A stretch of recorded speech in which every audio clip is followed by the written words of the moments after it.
Inaugural address of His Excellence, Diosdado Macapagal. Our mission. On this day, December 30th, our national hero, Jose Rizal, gave his life on this hallowed ground. The ideal manifestation of love of country and dedication to service of people.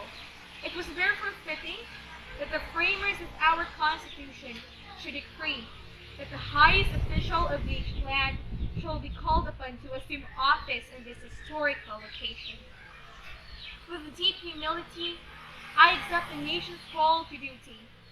Bound by the oath I have just taken, I am resolved that I shall be the president not only of the members of my party, but of all political groups. I shall be president not only to the rich, but more so of the poor. And I shall be president not only of one sector, but of all the people.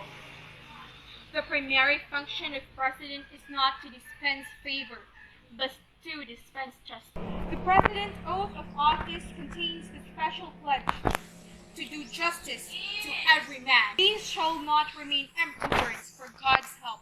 I shall do justice to every citizen, no matter how exalted or how humble may be his situation in life.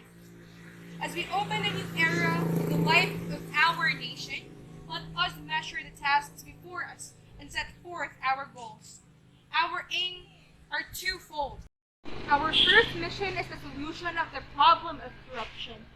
We assume leadership at a time when our nation is in the throes of a moral degeneration, unprecedented in our national history. Never within the span of human memory has God permitted every level of government. The solution of this problem shall call for the exercise of the tremendous persuasive power of presidency. I shall consider it therefore my duty to set a personal example of honesty and uprightness. We must prove that ours is not a nation of hopeless crafters, but a race of good and decent men and women. I intend to do more than this. Among the appropriate measures I shall take to ensure the eradication of the social cancer is to assume moral and political responsibility for the general state of public morality in the country. Our second mission is to attain self-sufficiency food of our people, namely rice and corn. The elemental needs of every people are food, clothing, and shelter. We shall give impetus to industries that will provide clothing for our population at reasonable prices, in collaboration with private enterprise. We shall invigorate the national housing program and devote particular attention to proper housing for our countrymen who earn the lowest income and the indigents who live under subhuman conditions, while attending to the people's needs for adequate clothing and shelter.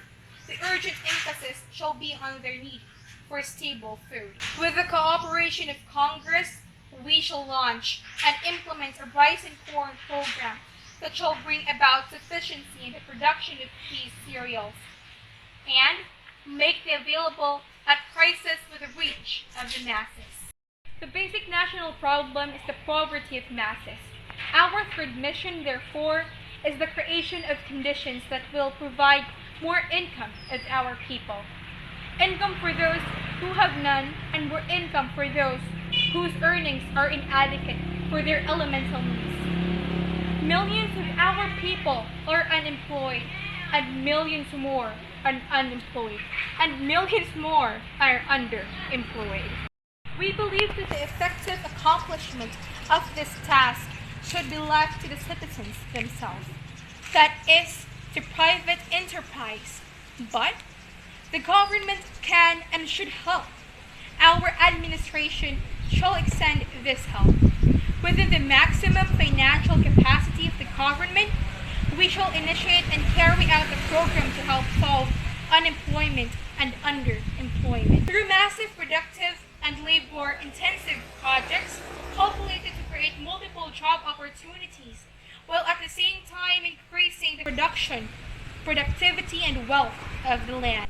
Within the maximum financial capacity of our government, we shall initiate and carry out program to help solve unemployment and underemployment through massive production, productive and labor-intensive projects calculated to create multiple job opportunities while at the same time increasing the production, productivity, and wealth. Our fourth mission is to launch a bold but well-formulated socio-economic program that shall place the country on the road to prosperity for all our people.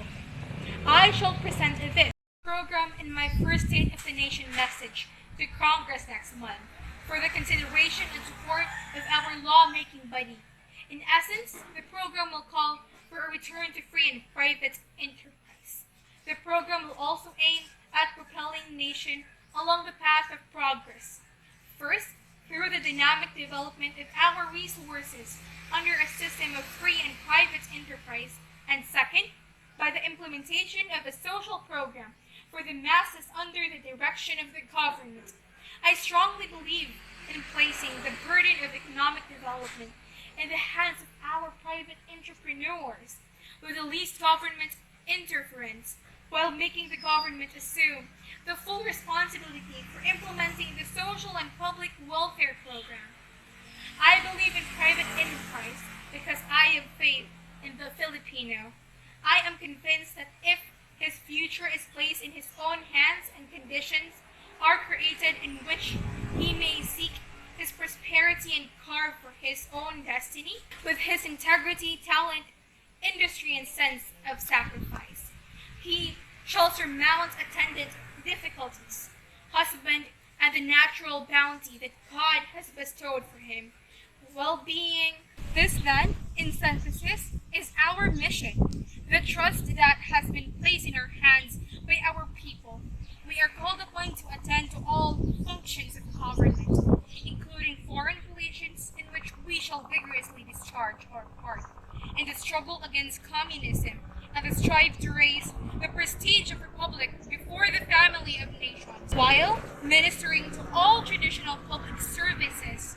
It is in the accomplishment of these five missions that we must place stress and primary attention, for the solution will facilitate the effective administration of all the essential public service the government is duty bound to maintain. It is correct to say that we are out to solve all the problems of the nation. No president can do that. Nation building is an exacting and endless endeavor.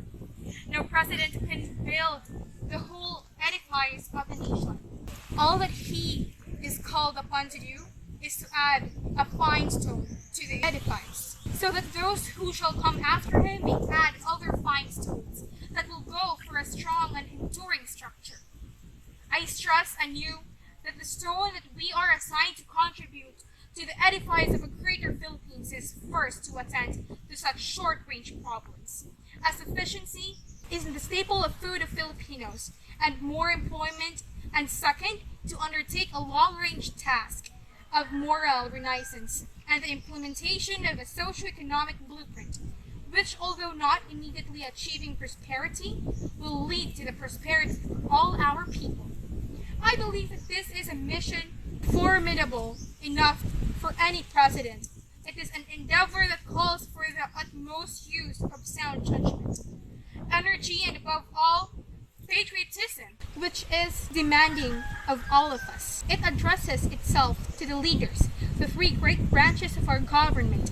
It requires on the part of all a transfiguration of attitude from political partisanship to statesmanship in the deliberations of Congress and the proclamation of the President and the Vice President. The leaders and members of Congress demonstrated their capacity to rise above patriotism. I express the hope that congressional performance was not mere involuntary recognition of undeniable political fact, but a willful recognition of the need of putting aside political partnership in this time of national crisis, in interest of bipartisan collaboration in common task, providing in the least time possible a life of decency and prosperity of our people. Above all, this mission requires support of our people. No program can succeed without popular sustenance.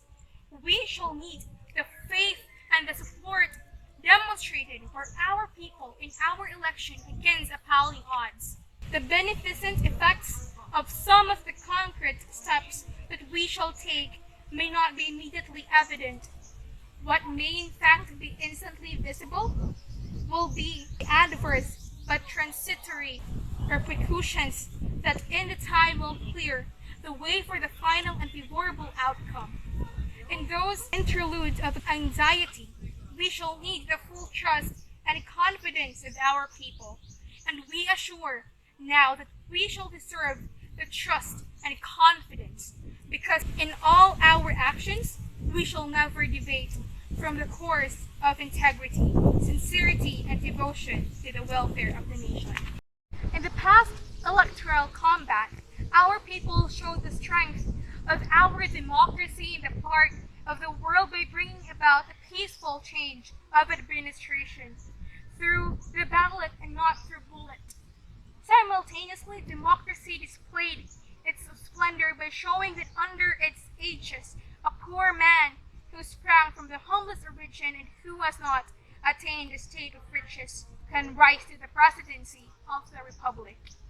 I, whom the sovereign will in democracy has chosen as the means for the exhibition of the reality of its virtue of offering equal opportunity to the rich and the poor alike, am now called upon to prove that such gift of opportunity to our humble citizenry shall not be in vain. With God's grace and the support of all citizens of good will and good faith, and of our common people in particular, I pray with all my heart and soul that I shall not fall in my trust.